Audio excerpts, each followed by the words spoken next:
What's up, everyone? This is Jerry Smith, the Pod and the Pendulum. We have a special episode today, kind of a one-off episode with returning guest and good buddy, Justin Beahm.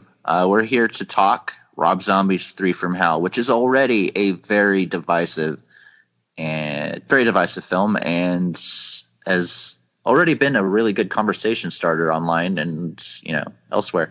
So I'm excited for this. Justin, how's it going, man? Doing great. Thanks for having me on and doing this. I think with the short runtime this thing has in theaters, we're on day 2 of 3 right now. Mm-hmm. And so I hope that this helps spread the word a little bit more about the film. And I'm looking forward to discussing it. Always down to talk some Rob Zombie. Oh, yeah, me too. I was at Monster Palooza this weekend and ran into Richard Brake. I was talking to him about the film for a while, probably a good 10, 15 minutes. And it seems like this is the film where even the actors are just getting so involved with trying to get as many people into seats as possible. Yeah. And, rightfully so. I mean, I love the movie. I had seen it a couple times for, writing purposes or interviewing purposes. And I loved it right from the beginning. And seeing it on the big screen last night was just so interesting. It's probably one of my favorite experiences watching a zombie film. You saw it last night too, right? Yeah, I did. I saw it. I didn't have screener access or anything like that beforehand, but I remember you posting and kind of trying to dance around what film it was, but you're like, there's this amazing movie. You guys are going to love it, and I really want to talk about it. All I can say is, God, it was good. And it seemed like day after day, with that embargo on it, it just like was more and more painful for you to not talk about this thing. Well, it was because when I got sent the film, because they asked me to interview Brake and Mosley, and I was so excited. They said, we'll send you the screener, but you are under no circumstances allowed to review it because of this. And I was just like, okay, I'll respect that, but I don't get why. And I watched it, and I enjoyed it so much that it's just like, oh, it's painful not to talk about this movie. And I did go online and say stuff like, oh, you guys are going to love this movie, which is interesting because, since watching it last night, it seems like a lot of people do not love that movie. And I've even gotten a couple people like, what were you thinking? And when I posted that originally a few weeks ago about loving the movie, I got a message, and I won't name who it was, but it was a filmmaker. I got a message saying, okay, Jerry, like, you're joking, right? Like, no, why? And he's like, well, I saw it too with a bunch of journalists, and we think it's the worst studio film of the last 15 years. Wow. And I was so interested in why people would just have such venom from the movie, because to be honest, I kind of think it's one of his least, don't get me wrong. It's an offensive movie. Anything involving those characters is going to be, but I don't think it's as offensive or kind of, morally gray, I guess, as Rejects was. Yeah, I don't understand why they would say it's the worst film of the. Gosh, what a strong statement to make about any movie. And I'm here's when you go to see these things, it's not just about the Firefly family. And if you're talking genre cinema, you're talking exploitation films. Mm-hmm. Bad people are bad people. Yeah. Bad people are shitty. And they're going to say things that are shitty. And that's because that's part of them. There's no PC element to Charles Manson flapping his gums when he would be on camera, Mm-hmm. You can't. And also, this is something, I know that I've seen some criticism of dialogue and things like that. But you got to think, too, if you look at even the real world of serial killers, most of them are not bright people.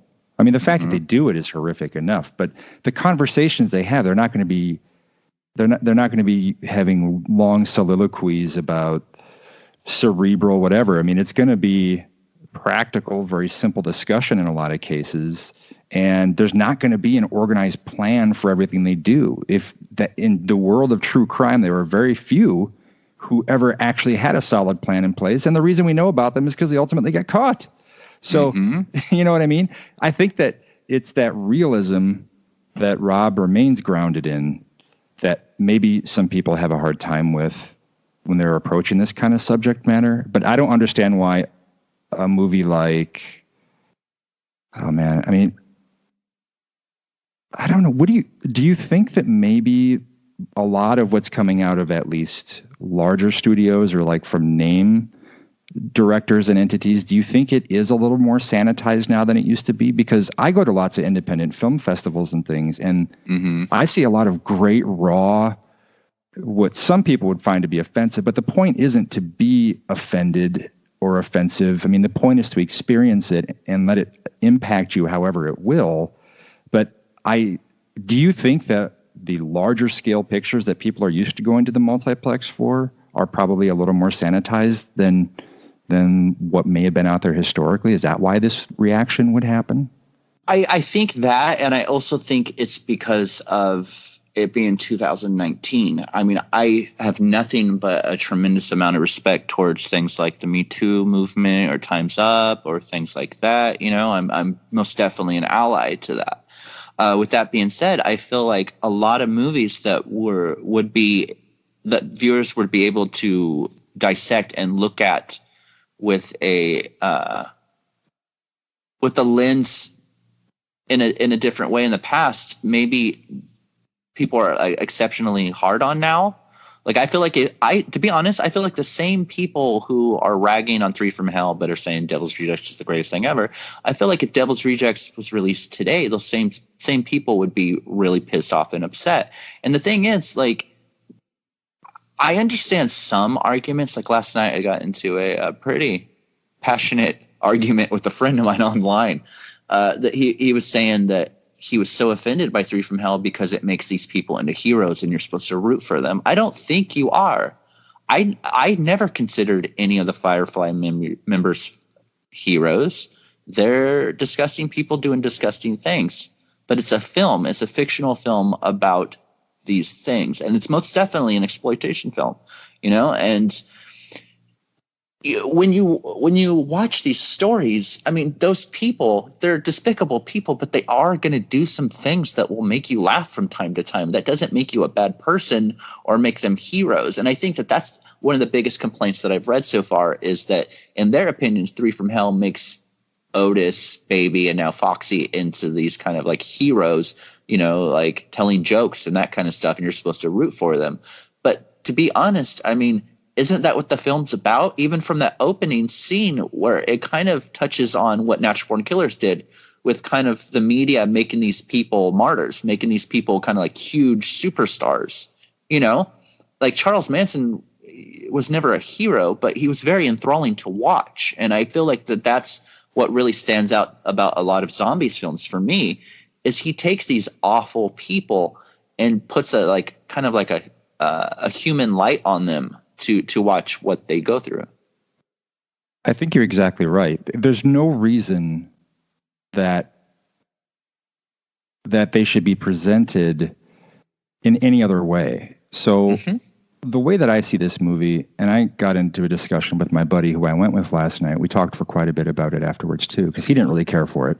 But I'm like, in terms of the conflicted folks on the celebration or sort of making heroes out of the Firefly family, I remember sitting in the theater at the end of Devil's Rejects, and Freebird is playing. We got that slow motion, and it felt like a sad moment. Like the way Rob was presenting it was like we were losing our heroes here. But I didn't really feel like that at any other point in any of these films. And so I walked out of Rejects going like, oh man, I am a little conflicted on if they, you know, that presentation of that, but it's simply a way to show what happened to them. Because these movies, you're following the creatures. And this goes back to what I've said a lot of times to people about Rob's Halloween films, in particular Halloween 2, which I think Halloween 2 is Rob Zombie's best movie so far. And he invests in something in his movies that a lot of filmmakers don't, and that is you're spending the time with the monster, because he grew up loving the monster.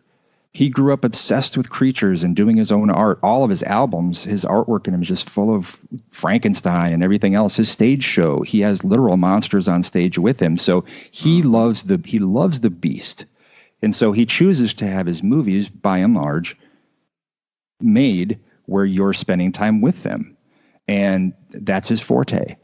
When you're with terrible people, you're going to see them doing terrible things. There's going to be some levity, but ultimately all that matters is the truth in the character.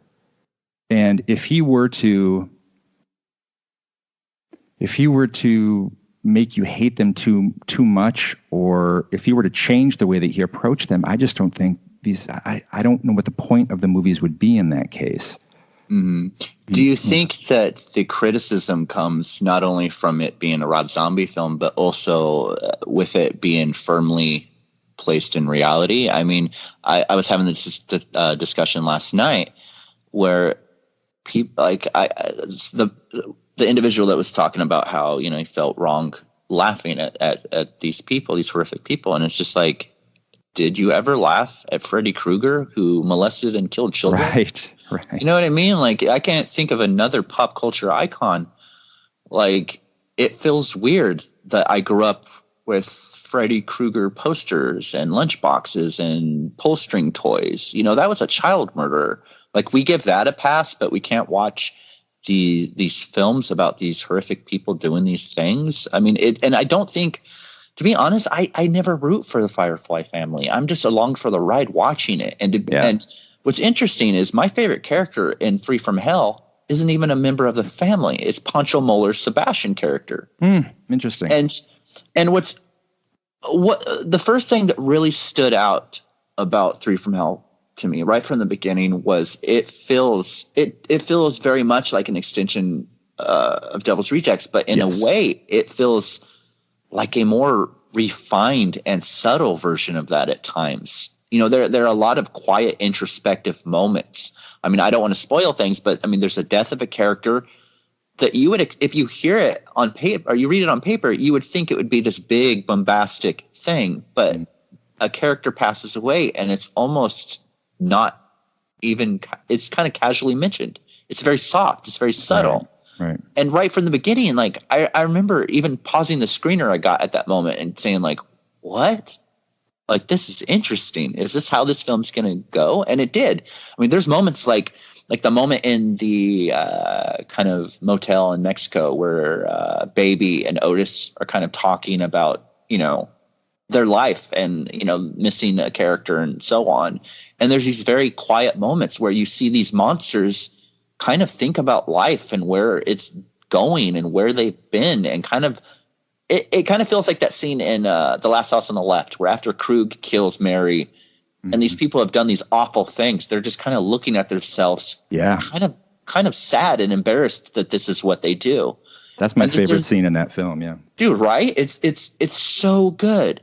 And like with Three From Hell, there's that scene in the motel that I'm speaking of where it's just like they're kind of lamenting a lot of their life. And it's like that's one of the things I love about this movie. You know, a big argument about zombies films that I've heard so much, and I agree to a certain extent, is that sometimes I think he's hindered by being mostly a visual filmmaker. And I mean, I love his films, but I think the visual aspects is where he succeeds. And in the past, I agree that maybe the screenwriting element hasn't been as strong as the others. But with Three From Hell, I think it's finally when Rob Zombie is becoming an all-around just master at what he does. The writing is brilliant in this movie. It's humorous. There's sides of these characters that we see that we previously hadn't seen. I think even the small kind of cameo-filled roles are memorable. And I feel like there's stuff in Three From Hell that was in previous films that, you know, that you have that awful, hard-to-watch scene in Devil's Rejects in the motel with Otis and I forgot the character's name, but, you know, with the gun and stuff. It's hard to watch. I mean, if anyone saw 30 Days in Hell, the making of Devil's Rejects, even Bill Moseley had a hard time filming that scene. Yeah. You know, and that's been a big part of Rob's kind of films. I mean, I'm not saying that he likes doing rape in films. I mean, nobody likes that, but it's something that shocks people. And it's also something that makes people examine their feelings about such atrocious things, where it's only insinuated in Three From Hell, you know? And it's just like, I saw that scene, you know, it's kind of the aftermath of these awful things. And it's just like, oh, Rob kind of dialed it back for this movie in some ways. And I appreciate it even more so for that. Yeah, I think to the point of the humor, none of us are one thing. We are all many things. We all, we're a hybrid of emotions, and we have happy moments and sad moments. And so if you're going to spend 90 minutes with people documenting days and days of their lives, there's going to be a variety of emotion that's going to come and go in that time. To just make them one note would be absolutely boring. If that's the challenge. The one scene in one of his films that I agree with critics on not caring for is at the beginning of Rob's Halloween, the first one, in the kitchen, where it's just so unrelentingly horrible and unnatural. I mean, I'm not saying that doesn't happen, but I mean it's not a fun scene to watch at all. And it doesn't seem like two people who would even be in the same space together, because she's strong, he's strong. It's clear that he's not like over her in that sequence. In a lot of situations, you would have one person overpowering another, or clearly the dominant one. But in that case, I mean, they were both on equal footing. So I'm like, she's such a badass. Why would she even be with this guy? And William's just so over the top in that. But a lot, again, I'm going to point to Rob being a fan of realism, and just like he has Michael unshaven, living like a transient, because he would be in barns and things like that, unclean, not a pure white mask that he's dusting off and every day. The reality of these situations is that they're horrific. And what do a lot of serial killers do? What do a lot of mass murderers do? I guess serial killers more to the point. A lot of times sexual assault's involved with that. And his dialogue is not above the sort of mental pay grade, I guess you'd say, of most serial killers in this. So there aren't a lot of, the quiet moments with them are just as important as the action moments, because they're trying to figure out as they go. They're flying by the seat of their pants. And that one scene that you're talking about is one of my favorites in this movie, where Baby asked that question, and Otis, he kind of does hesitate. The way that Bill played that scene, the way they both did, I thought was just really perfect. And it pulled them out of their own sort of mania for a moment. And then they had to slide right back into it again. And I love that, because that's real life. That's real. And these people are being presented as real. They're not superhuman strength and all the rest of the things that we're used to in a lot of horror. My favorite. Go ahead. Sorry. No, you're probably going on a better thing. I was going to lead into a different question. Yeah, but no, feel free. My favorite character, and I think this entire movie is carried by Sherry. And I think she's great. I think that this is Baby's film. And for the critics of Sherry over the years, I really hope that they open up to this, because one of the things that she's had in the past in these movies is she has little moments. She has some, she's a part of all of it, but really Otis was always the most vocal, and this movie is on her shoulders. And from the beginning, she is absolutely intriguing on screen. And the presentation of her in prison in her current state of mind, and she plays it so well, and it has enough of this sort of cute, mad element, cute and mad, mixed with a definite dark undertone there. And the way that she transitions back and forth and the time that we get to spend with her is really, really rare. This is also something, and I'm sorry for keep pointing back to Halloween. I'm not comparing movie to movie. I'm just saying within Rob's catalog, one of the things that he did, like in Halloween 2, for example, is the very rare thing of allowing an audience to see and experience the grief of the characters. Hereditary does this too. Most movies in horror, especially, it's a kill and then on to the next. Kill, on to the next. You very rarely get those moments where you get to see the people who are having to deal with this afterwards actually dealing with it, as opposed to just sort of like, we just need to survive tonight. But Rob's Halloween 2 is ultimately all about post-traumatic stress. it's all about loss and having to confront demons, not just Michael. I mean, Laurie in that movie, Scout, is absolutely fantastic. And what she has to do, but he takes you into the therapy session. He has those moments where she's kind of her friends are like overwhelmed with how she is. And beyond that, into Michael's head, you're just seeing so much depth in the experience of loss in these things. So I don't know why more filmmakers don't take that kind of consideration. I think it's the kind of thing that Starfish does too, where you really ruminate on how loss resonates with people and what it really means, not just body count. And in this one, you get to see Baby in prison, but it's not exploitive. And you get to see a little bit inside of her head, but you see those sort of waves of change that she's capable of at this point. And I think that sets it up that's a really important setup for what's to come. But the interplay with her and Dee Wallace in there and all that is so interesting. And I love that Rob gives us all of that time with her, because Sherry just steals this movie.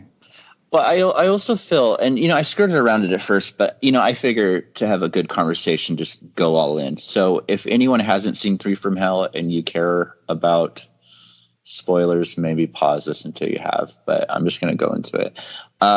Devil's Rejects to me very much was the Firefly group in their prime, like that is where they were just firing at all cylinders when it came to who they were.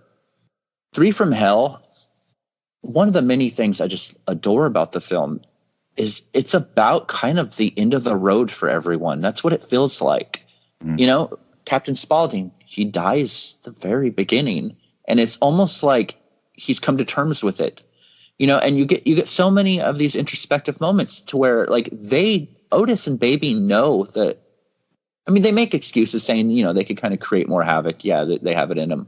But there is that uncertainty of like, okay, is this kind of our last go at the rodeo? Right. Baby has that thing where she's kind of mourning the death of Spaulding, her father. And she mentions that, like, everyone's gone at this point. Yeah. Everyone except those two, Tiny, who she brings up. Yeah. Yeah. And I think the film, which is weird because, I never would have thought a film from the Firefly family would be like that, but it's very much another film from Rob that is about loss. Yep. It's just, like you said, the monsters. It's about what the monsters have lost. It's about the effects of living that life has had on them. Baby, she's broken in prison, mentally, in some ways physically, she's definitely as arrogant as ever as she previously was. But at the same time, you see, even Otis mentions that she's changed. Yeah, he does.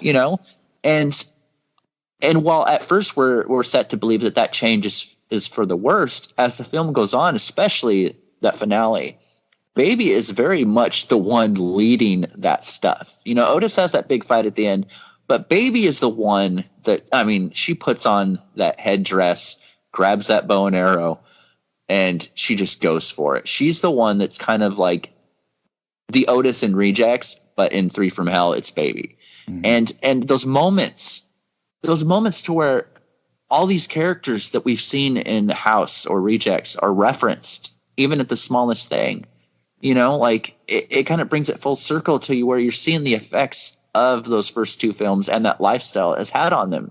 This probably is, and this is what I love about the end. And again, more spoilers. I love that there wasn't an ending like Rejects to where we're set to believe that, they die. I love that they just walk off, because you don't know if it's the last time that they, the last kind of adventure, quote unquote, or they still have more to do. But in a lot of ways, I feel like that is a very good ending for those characters, that if this is the last film that we ever see with those characters, I'm good with that, because the future is always uncertain in life. And I think that kind of ending is something that I latch on to more, this kind of uncertainty of what's next. And we get so many moments in the film where Baby and Otis is always the one that has the plan. And there's that moment in the motel in Three from Hell where Otis is like, I didn't even think we'd make it this far. That is the leader, this self-proclaimed leader in all the movies, not knowing what the hell he's going to do next. And I think seeing those sides of those characters that we think that we've known in different ways might turn some people off. The fact that Spaulding just kind of quietly goes at the beginning, or that Baby's more in charge. Otis doesn't know what he's doing. And I've read criticism saying that even the characters say that they don't know where the direction's going to go, as a negative thing. And I think that all speaks on great writing from Rob, like giving us sides of these characters that we wouldn't expect. Hear me out on this. I am a huge fan of and I did a really big article for Famous Monsters years ago, which on this, the Creature from the Black Lagoon series, 3 films. Mm-hmm. I think, and they were the last embers in the fire, the once brilliant fire of the Universal monster cycle. And so a lot of people, might have not caught them or dismissed them. But the way that I look at those 3 films is that it's a perfect arc. It's an accidental arc. Of course, they weren't all written at the same time, but this is my analogy to the Firefly story. With Creature from the Black Lagoon, humans enter his space, they sort of invade it, and he has to fight them off. In Revenge of the Creature, they go and they actually capture him, like they remove him from his environment, and they try to cage him, and they prod and poke at him and use him for experiments and all this conflicting shit. All he wants to do is get home. And when he goes on his little rampage, it isn't really as much of a rampage as it is just trying to get out of there and get back to where he needs to be. And then by the time you get Creature Walks Among Us, the third one, he has been, they go again and remove him from his environment. There's the accident with the fire that burns off his gills, and they realize that he can breathe on land, so he can no longer survive in the water. They have him cooped up in this cage. He again, he takes interest in this woman, but it's really almost like a passing interest, because for him, his world is lost at this point. And he's like, I have been through so much. And what I think is the most poignant moment in any of the Universal films, and maybe in all of monster cinema, at the end of the third Creature from the Black Lagoon film, the monster commits suicide. Mm-hmm. The very last shot of that is him exhausted, walking to the beach, heading toward the water as the credits start to roll, and he knows he's not going to survive what's going to happen next. And the audience is forced to say farewell to the beast, right? So, Look at the Firefly family. House of a Thousand Corpses, they are 100% in their element. They own all of the area around their home, those roads, how they capture people, the museum that draws people in, everything. They are all exactly where they need to be. So it's like if there was a habitat that a certain species needed to exist in for the Firefly family, that home, that area, that museum, all of this, that was their habitat. In Rejects, they're removed from that. They're forced to be removed from it. So now they're out there and they're doing what they can. Like they're kind of surviving, but in a way they're losing their grip on who they are and what they are. And that's how everything ends up falling apart, and they end up getting blown away at the end of it. They aren't where they need to be. And as an extension, and touching back to the Creature from the Black Lagoon, when you look at Three from Hell, they have escaped the cage, but they have no home.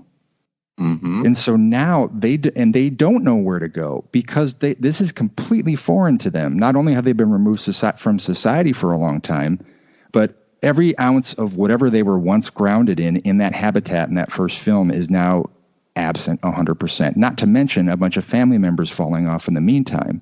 And so when they're out there, they're going to be fumbling around. They're going to fuck up. They're going to get surprised in hotel rooms.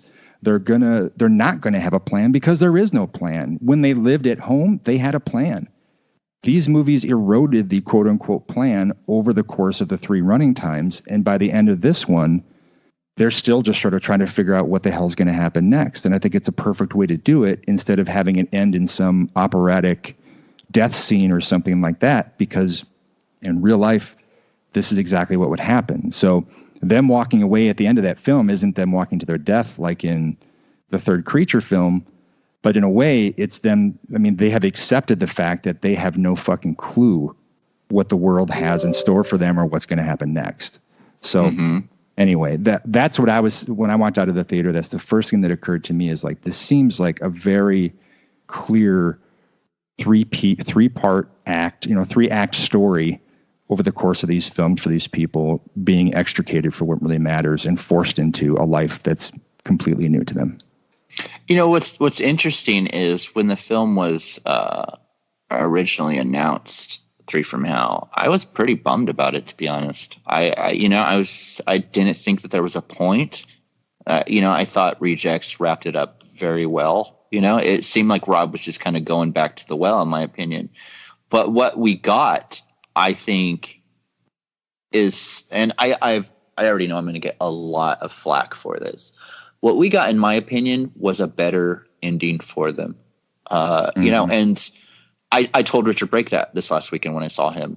I told him Devil's Rejects is one of my favorite movies. I mean, I have an entire chess piece with those characters, forever on my skin. Yeah. But 3 from Hell, I liked it so much more for I don't know, maybe it's personal reasons, or maybe it just resonated with me in ways that Rejects did, but not as much.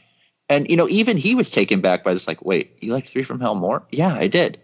Because I liked that they were out of their element. In Rejects, they were having so much fun just being vile. In 3 from Hell, they are sloppy and they make so many mistakes that could potentially end the whole story for them. Right. Otis sending Jeff Daniel Phillips' character to get Baby and waiting at that house. There is, first time I saw it, I said, that is the worst mistake someone could do, is trust that one person to go do that when a whole cavalry could show up, Yeah, yeah. It's, like that, or Baby stabbing that woman to death in the middle of the day while that older woman's watching. There's so many mistakes because they are out of their element. They're not those sadistic people who had everything planned. And I liked a film that threw those characters that were once arrogant and cocky and thought they had it all figured out into this existence of having to fight for their lives and having to fight to escape themselves. And I think it's very interesting to shine a light on horrific people going through those same stories. I somewhat take offense to people saying that, like, these are supposed to be the heroes. They're never the heroes. It's just, I think good cinema is good cinema, and I do think it is entertaining and not fun per se, but really interesting to take that ride with antagonists for a change. Right. I mean, going back to like Breaking Bad, even a show like Breaking Bad, Walter White starts as a protagonist, and by the end of the show, he's very much an antagonist. He's a horrible person. Yeah. But how many millions of us watched that show and wanted to see that descent, And I think that is, I think Rob Zombie is so talented at giving us a look at those antagonists in ways that other people would shy away from. I agree. I absolutely agree. He has a palette that he uses because that's his palette. A lot of the criticism that's been thrown his way over the years is, he writes all this fuck dialogue, and he can't write dialogue, and he just writes these redneck kind of hillbilly. Well, you know what? This is the world that he wants to work in. This is the world where he feels inspired. Beyond that, all the years of criticism of Sherry being in all of his movies. Well, what the fuck do you think Scorsese does? Mm-hmm.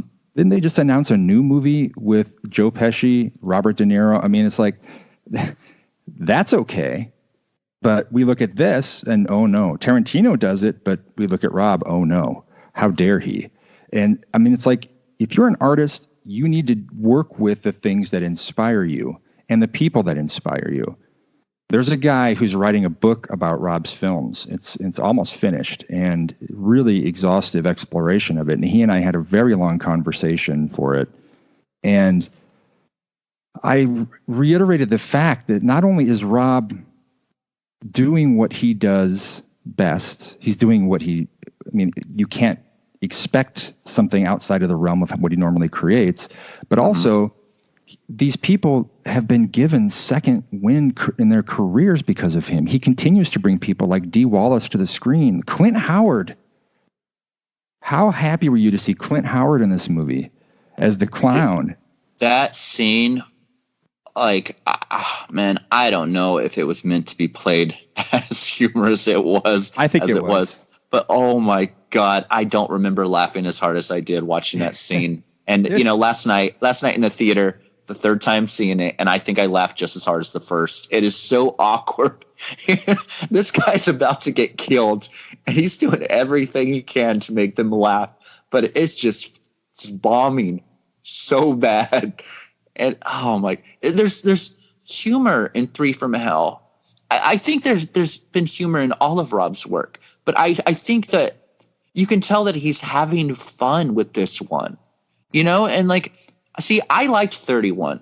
I got a lot of shit for that. It was on my top 10 of the year when I wrote for Fangoria, and I got letters saying that I should quit writing entirely for liking 31. I remember. But you could tell even Rob had a hard time making that movie. Yeah.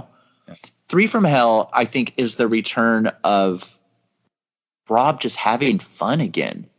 And it's those characters that we've all missed. They're horrible people, but we've all missed them. So I think getting one more story from them, I could forgive the fact that they were shot 20 sometimes, and I almost love that about Rob.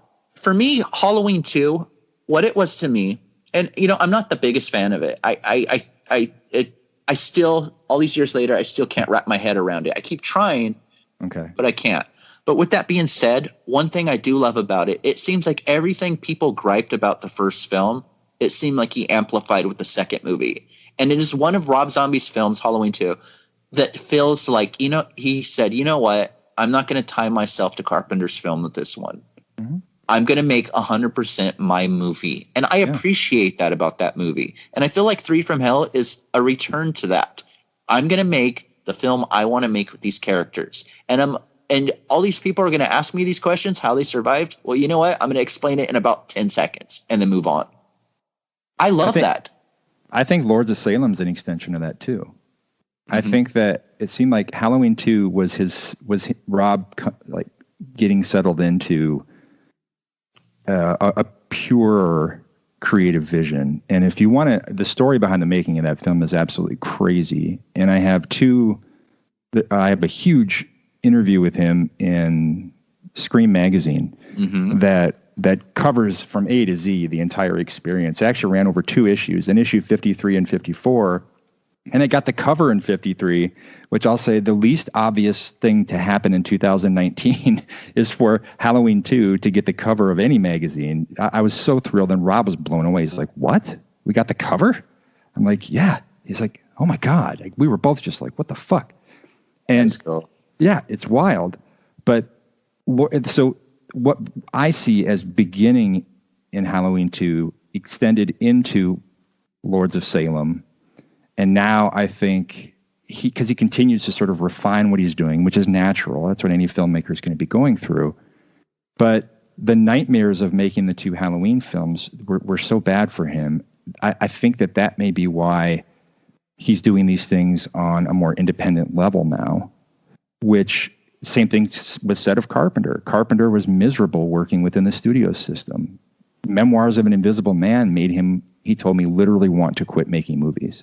Not just because Chevy Chase was such an asshole, but which the stories about Chevy Chase on that are legendary, but because it was just such a terrible experience, and he kept having, it was just issue after issue. And so he returns to a more indie thing with something like Christine, getting into, with everything beyond that. He was happy again. And I think Rob is very happy with where he is right now. Between his music, this new album is supposed to be amazing. John 5 says it's like the heaviest thing Rob's ever done. Rob's touring. He and Sherry are in a good place in terms of where they live. And I mean, I agree with you. And I think that a happy artist, or at least an artist in his environment, is going to deliver pure material and love what they're doing instead of it being kind of like a job.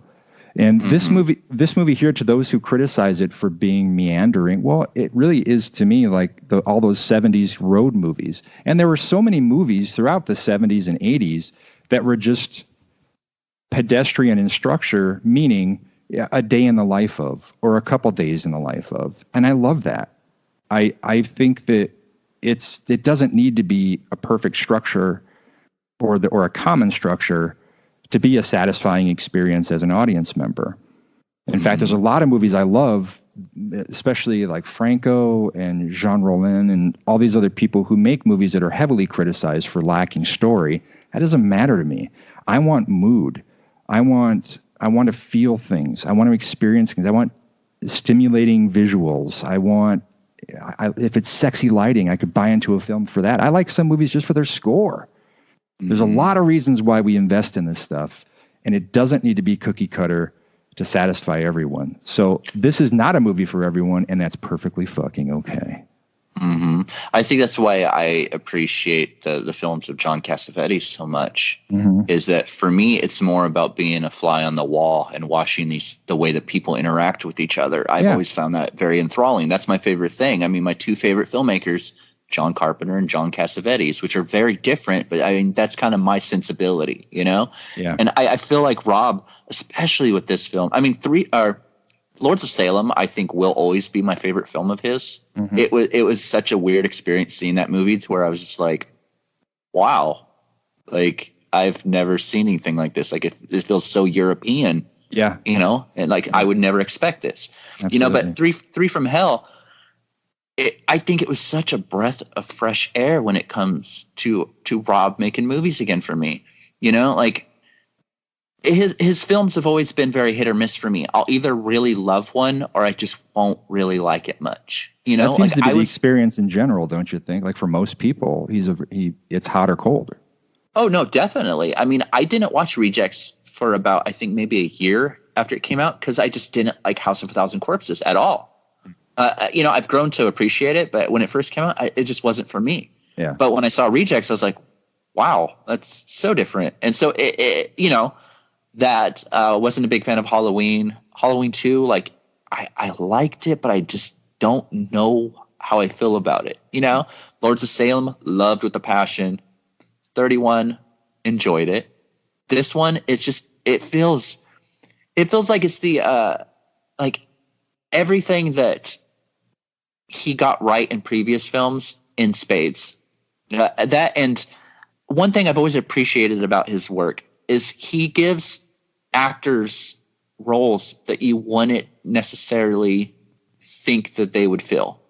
You know, you think of Dot Marie Jones and you think of the PE teacher in Glee, you know, and her role in Three from Hell is pretty brutal for that scene. Yeah. You know, or, I mean, Clint Howard, it's great in it. Daniel Roebuck is so much fun to watch in any Rob Zombie movie. In any movie, period, yeah. Right, yeah, definitely. But like I said earlier, the role that just stood out so much is Pancho Moller as Sebastian. Because in a lot of ways, people say, oh, you know, Three from Hell is just a rehash of Rejects. And I guess in some ways, Sebastian could be the Charlie Altamont character in some ways, you know, but the difference is Sebastian is not a gray character at all. He has a good heart from the first scene he's in up until, you know, the last scene he's in. Right. And it's interesting that Rob wrote a character that is just so inherently good, you know, good. And so like, you know, I struggle with depression very badly. And there's the scene in that film between Sherry and Pancho. And she says that, you know, he reminds her of her brother Tiny. Yeah. And being a small person, there's a look on Pancho's face as Sebastian to where he instantly thinks he's about to be the punchline. And what I loved about that scene, it has so much heart. And to be honest, I think it's the one scene in Rob Zombie's films that has the most heart. And she tells him all that stuff about, you know, no, not, and basically alluding to not because of his size, but because Tiny was considered a monster, but he had such a great heart, and it's like moments like that are moments where, baby's talking about Spalding. Those are moments that are so unexpected that I feel like that's something that Rob should be celebrated for. Mm-hmm. He made a film about disgusting people, but has so much just beautiful heart in it. And I think that that's where a lot of people are going wrong, because they're expecting Rejects. And I understand that, same characters, but it's an extension of Rejects, definitely. But it is also, it's very much its own thing and a really good continuation and a different look at every one of those characters. Don't you think that a lot of people could be just better about allowing films to exist and acknowledging the fact that their expectations, if they're let down by something, that's on them, not the filmmaker. Mm-hmm. And I don't... you would think. Right. Rob's movies are all distinct in many ways. There are some common threads, but there's some common elements, but each one is its own thing. And the 3 films in the Firefly trilogy are all different. So anyone walking in expecting Rejects, well, why didn't you expect 1,000 Corpses? Like, if that's the case, just you're not there for a meditation on what came before. You're not there having handed him a checklist of things that you need out of these movies and then making sure that he delivers on them. You're there to take in what he has decided to hand you. Mm-hmm. And that's that. So expectation and film are just 2 things that I really struggle with, because I think expectation it's one of those things that's really unfair for any artist. I know it's natural for people to have expectations for things, but I think that, you really can't hold someone guilty for not satisfying what you need out of something in entertainment. And there's this expectation from everyone that they have to be pleased.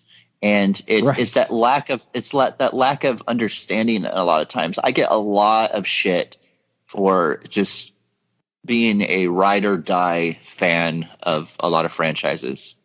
Yes, I didn't like Jason Takes Manhattan, Jason Goes to Hell, wasn't a fan. I am in no way a fan of Halloween 6 or Resurrection. But with that being said, I will see every single sequel to those movies, because my expectation, I have none. I enjoy these movies. And even if the one before disappointed me very much, that's not the filmmaker's fault. The movie just didn't work for me. That, like I said, I was not bummed, but I was just kind of taken back when 3 from Hell was announced, because I was just thinking well, I don't see the point. But the more I thought about it, it's just but I am getting really excited with the possibility of seeing these characters again. He had that little video intro before this one, and I know that the screening that's on the second day tonight is going to have a Q&A thing afterwards too.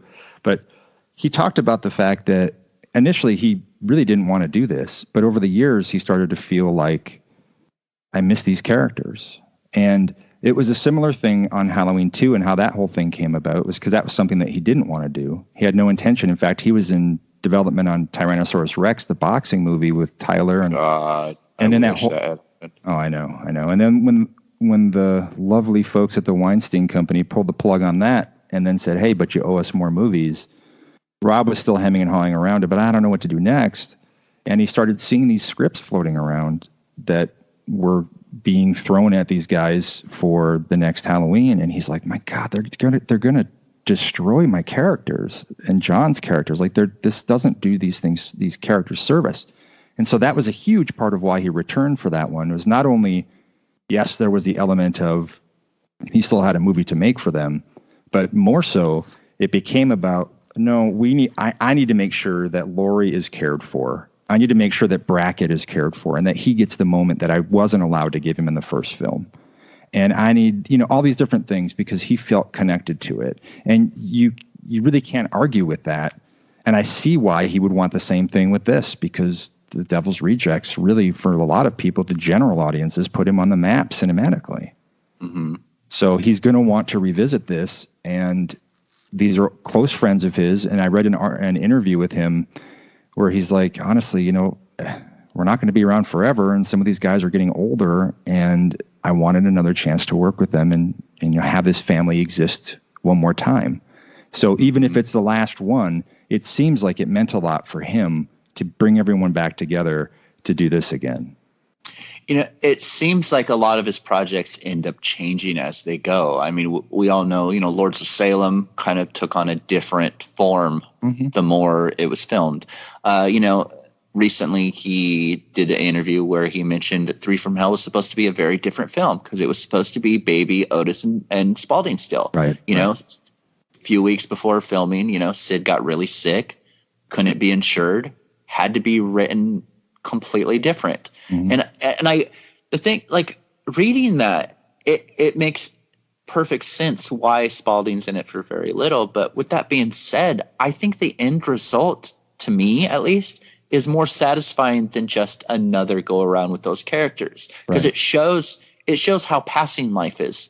And you know, maybe I'm getting too philosophical about it, but I think that's the one thing that just stood out to me the most about Spalding's death in the film. It shows how anticlimactic death is at times. Yep. You know, these people that you are attached to, these characters, you know, there's no big like strings swelling and shootout kind of thing with Spalding's death. He is interviewed, he says what he needs to, and then news report, he passed away, lethal injection. It's almost like very, as a matter of fact, you know, it's very like, oh, this happened. And I think that realism in life, I love seeing that in films. You know, I love seeing that, you know, like 6 Feet Under is one of my favorite shows of all time. And I loved that every episode you got a different way that someone would die. Some of them were dramatic. Some of them were, oh, you know, guy reached out of his car and accidentally fell out and the car ran him over, you know? And I think Rob succeeds at bringing that realism into his films, and I think it's full on display in this one. Yeah, I agree 100%. It's a rare thing, and he gets it, and he's willing to put that on screen where a lot of filmmakers aren't. And that goes back to my comment about dealing with grief and things like that. It's these movies are not just about death. His movies are very much not about death. His movies are very much about everything surrounding it and the ripples afterward.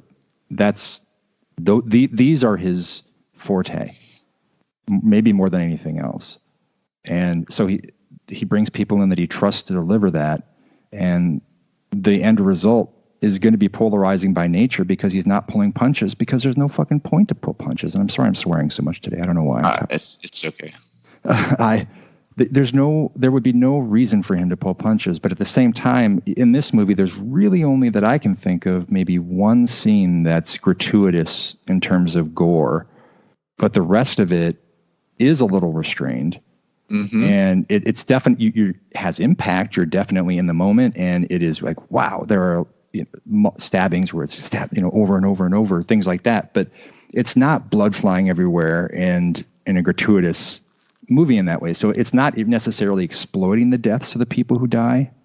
It's part of the mechanics of this family that this happens, and Rob presents it in a way without romance. The romance is reserved for those quiet moments like you're talking about with Baby talking to Otis. Like, that's where there's that's where it turns into a softer element, if that makes sense. What I really loved is, like I said, I thought 31 was entertaining. I enjoyed it. But with that being said, it was, in my opinion, one of the cruelest movies he's ever made. It was just unabashedly mean-spirited. Yeah. Whereas this one, I mean, like we've said quite a few times so far, I mean, there's a lot of bad things happening, but there's a lot of like humanity to the people doing it and the people that are getting it done to them. I mean, I don't think it's funny when, that the woman's mom's ashes are just kind of like casually thrown about and they're laughing about it. Like that was hard. I think that scene was the one that was hardest for me to watch. Yeah. Because it's just like such a disregard for human life, you know? But we also get those moments, you know, like I said, where you can almost feel like those characters, as bad as they are, know that it's about to be the end of the road for them. Not because they're going to get shot or anything like that, but because they know that their time on this world is limited at this point. They're getting old. They're getting up there. Spalding died. You know, their whole family's dead. You know, Baby's kind of losing her grasp. Otis doesn't know what he's doing anymore. You know, Foxy, God, that guy's I can't say enough great things about Richard Brake in this movie. Like I think he injects such a youthful personality into the film. Yeah. Like and walking into it, when slowly, little by little, you know, people kind of realized that the 3 from Hell label, it applied more to Foxy than Spalding at this point. Yeah. You know, I read a lot of people kind of really skeptical of how Richard Brake would play into that dynamic. But I feel like there's such good chemistry between Brake and Mosley in this movie that it feels like he had been around the entire series. And his character is a little bit like Otis Toole. If you look at real life serial killers in a way, like he's the slower one. He's not articulate, and he's kind of waiting for Otis's lead in a lot of situations. He's willing to dive in on very indulgent things, and he gets the same kind of joy out of this stuff that was present in 1,000 Corpses for Baby and Otis, but that's a little less present here, especially for Otis. And I think that it's that natural aging process in him. Like, he's going to slow down with time. The people are falling away from it, and it's going to be exhausting. So it makes sense that he wouldn't have that kind of energy, but I think Brake, I agree with you, brought that to the screen, and he's great in anything. I was so happy, even like in Mandy, I'm sitting in the theater. I had no idea he was in it. And all of a sudden, there he is. I'm like, oh my God, Bill Oberst.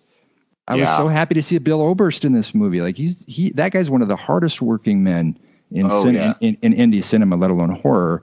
And to see him like this, I really hope that his trajectory continues up too. But think about this though, that Richard Brake was really introduced to the world by Rob, because he owned 31. Oh yeah. He really did. And it's a similar thing, I think, with if you look at God, I just had the analogy, the connection. A movie that's completely made somebody. If you look at Inglourious Bastards, who would you say was made in that movie? Eli Roth. Not Eli. If you think about an actor who stole a scene, every scene. Oh, Fassbender. I mean, who would you think? I mean, I feel like Bastards kind of put Roth on the map to people who didn't know his work. And I mean, Fassbender, he completely stole that stuff. Who are you referring to? I think of Christoph Waltz. Oh yeah, definitely. Because of course he's been in a lot of things for a long time, but he was on everyone's lips after anyone walked out of a screening. Oh yeah. Glorious Bastards. So I think this is a similar thing where Richard Brake Rob is not only giving actors that he has loved all of his life, like Dee Wallace and Bill and Sid, these guys, Clint, all these people work and screen time and treating them just like any other actor. You know, he's not needing to bring high profile people in, but he's also creating careers for people as well, which I think is absolutely fantastic. And he helped bring John Five into the realm of film scoring, not for this one, but he helps foster the growth of people, and he brings people in and feeds them with what he's creating. And I think, to me, as someone who's like such a softie, that says so much about him and is so much why I love him and have done so much on him in print and things like that as well, is because I think he just genuinely is so good to people that he works with. Well, he does that, and he also, like you said earlier, gives kind of a second wind to a lot of people. I mean, One of my favorite parts of 3 from Hell is Richard Edson. Oh my God, it's one of the funniest performances I've ever seen, especially in the car when, Otis gets in and Richard Edson's just like, You know, like he's begging, basically, like just grasping at straws to survive. And there's such an urgency to his performance that it's uncomfortable, but it's uncomfortably funny. And I think that that's the one thing about Three from Hell, aside from the heart that I keep referring to, that just caught me off guard, is how funny it is. And I don't mean that in like it's funny that they're doing awful things. I mean, there's just these moments that it's so uncomfortable that it slowly becomes humorous in a way. And I think that, to be honest, I think that Three from Hell is Rob at his very best as a filmmaker, not just a visual filmmaker, but story, writing, everything. You know, like I seriously think it's his masterpiece. I really do. I'm excited to see how the tide turns on this thing and comes in as more people are exposed to it. Of course, it's going to open up a lot more next month once it hits video. And I'll definitely be buying it at that time for sure. It's going to be in the collection. But I'm anxious to see how people respond to the film in a larger way, because 3 nights, 1 screening each night. I mean, this is a very limited audience that's getting eyes on this thing right now. And so I hope that the naysayers don't scare people away and that people are open up to it next month. Well, I was told, and again, I won't go into detail who told me, but I was told that the reason for the 3 nights is the studio that did it. I don't know if it's Lionsgate or Saban that bought it. They hated the movie. They did not like it. They didn't like what came of it. They just wanted to dump it. And I feel like that's such a disservice to everyone involved. You know, it is impossible almost for an independent film to get wide release. But I feel like if Three from Hell would have got the same treatment that Rejects got, or House, or any of the movies, 10, 15 years ago, I feel like it would be a big hit. I feel like just limiting it to 3 nights, it's you know what I mean? Like during the week even. Right. You know, how many people go to the theater during the weekend? I mean, I feel like it's a movie that would find its audience even quicker if it was given a bigger release. And unfortunately, it is a 3 nights. But I do feel that with time, with, Blu-ray and everything else, and, VOD when it comes out, I feel like this will be considered one of his classics. I really do. He told me in an article once that I did with him, he said, everybody always hates the new thing. They look at the last thing and say, yeah, but I wish it was more like that. But they're forgetting that they hated that thing when it came out. So at that time, it was the thing before that. And he feels like he's been trapped in this endless cycle with his music and his films where the new thing is always garbage until the next thing comes out. And then that last thing was great. And that I know is really frustrating for him. But in a way, if you think about this, so many movies that you and I adore, that horror fans love, found their life on video. They found their audience there. I mean, Carpenter. Yeah. Just about any Carpenter. But these things can take a long time to marinate and then finally rise to the surface. You never know when or how. But I think that now more than ever, with so many different platforms of access after this thing lands, not to mention the physical, which will give some great behind the scenes, I'm sure. Hopefully you did another commentary. I would love that. I just think that it's one of these movies that will grow once it has a chance to be in front of more people, just by nature, because that seems to be how it works for him. No, definitely. And I'm definitely looking forward to it being fairly evaluated by people instead of this kind of gut reaction to, thing. And unfortunately, we live in a time where someone reviews the film, and if it's a positive review, everyone tells them they're wrong. Or if it's a negative review, which I feel so infinitely bad for John Squires, who writes for Bloody Disgusting. Right. He didn't like the film at all and wrote a review for it, expressing why he didn't like it. And that guy for the last 24 hours has gotten crucified so badly for it. And it sucks that we live in a time where you can't have an opinion one way or the other without people telling you that you're wrong for feeling how you feel. And I find it so hard to come to terms with that being the kind of time that we live in. It's odd that art cannot be these days. Yeah, I think that I don't know that the conversations being had are anything new. I think that the fact that we have immediate access all the time and that we're staring at these platforms all day, what do we each check our phone like 200 sometimes a day or something like that?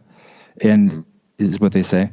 And so it's the reason there's so much knee-jerk reaction to this, and the reason these people are on there throwing this stuff out is just because they're bored and they have the ability to do so. And what used to be an audience or a conversation between two friends in a living room on a Saturday afternoon is now with the world. And so the discussions open up, and the people who feed on that stuff, I mean, it's just like, and I know you and I have both been in very poisonous relationships historically.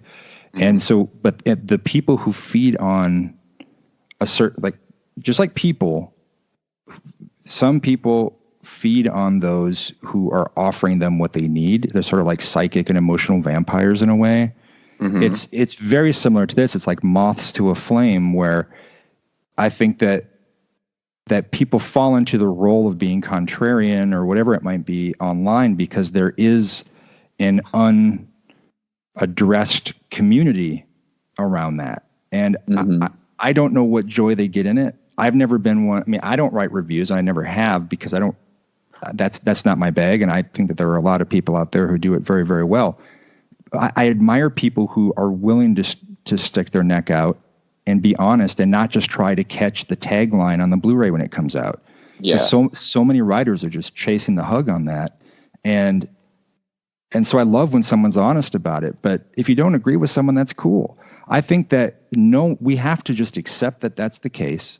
And just like with reviews of my work, documentaries and commentaries and stuff, I don't read them very much, but as a rule, unless someone sends one and says, hey, please read this or something, because it's up to the person on the receiving end, John Squires in this case, in the case of our discussion here, he has to figure out what that means to him. And it sucks that it happens, but it's going to happen. And so that's where and it's not even about having a thick skin. It's just about like being able to focus on what really matters. Because a thick skin means we're still paying attention to it and weathering the storm. In my mind, the negative stuff that's out there, and this is why I haven't been on Facebook and I'll never return to it I've been off of it for a long time and will never go back. The negative stuff, none of this matters to me. None of these discussions cutting down filmmakers or whatever it might be. I have better things to do and deal with. Life is hard enough, and I'm not going to invest my time in that. I'm choosing not to, and I hope that John's doing the same. And I know that he will continue to speak the truth about what he feels about things, because that's what's put him on the map. And you're the same way. Honest writers, honest people reviewing these things and giving attention to different movies. It's honestly a very rare thing now. And so for those that do it, I applaud them, and I applaud John for what he's doing. But I mean, it sucks to say, but it's going to happen. I mean, you and I are both we're dads, and we've had to settle, sort of resign ourselves to a lot of some things happen. I mean, this is just one of those things online. Definitely. Well, man, I definitely appreciate you talking to me today about 3 from Hell. I super excited about the chat. I am super excited for people to watch it and try to get this online as quick as possible. So hopefully we have it up today. That if any listeners listen to this, please go see the film. Give them support. I mean, Richard Brake told me it's selling out everywhere. My theater I went to yesterday, it was about 40% full. But, mine was wall to wall. Yeah. Oh, did you get the poster? Yep. Okay, because I read so many people like Heather Wixon and stuff, like the theaters that she went to, and a bunch of other people, like they didn't know what they were doing, so a lot of them didn't get it. It's just such great artwork too. Yeah, it's cool. But it's a really neat poster. I love it. But man, I definitely appreciate you in general, and we're definitely going to have you back on the show for sure. Yeah, sounds good. Thanks again for bringing me on for the chat today. I'll talk to you. No worries. And like usual, where can people find you and your work? Go to justinbeahm.com. Everything is linked or sort of announced there. Also, I'm on Twitter and Instagram. Just look for my name, and that's Beahm. And yeah, I would love to hear from you too. If you want to reach out by any of those means, hit me up with some messages. start a conversation. Would love to chat. All right. Awesome. Well, everyone, like usual, like, subscribe, share. Follow Justin's podcast, too. I am a huge fan of it, as so many people are. The Justin Beahm Radio Hour, right? Did I get the title right? I always mess up that title. But yeah, it's really good. So anyways, have a good week, everyone, and we'll see you next time.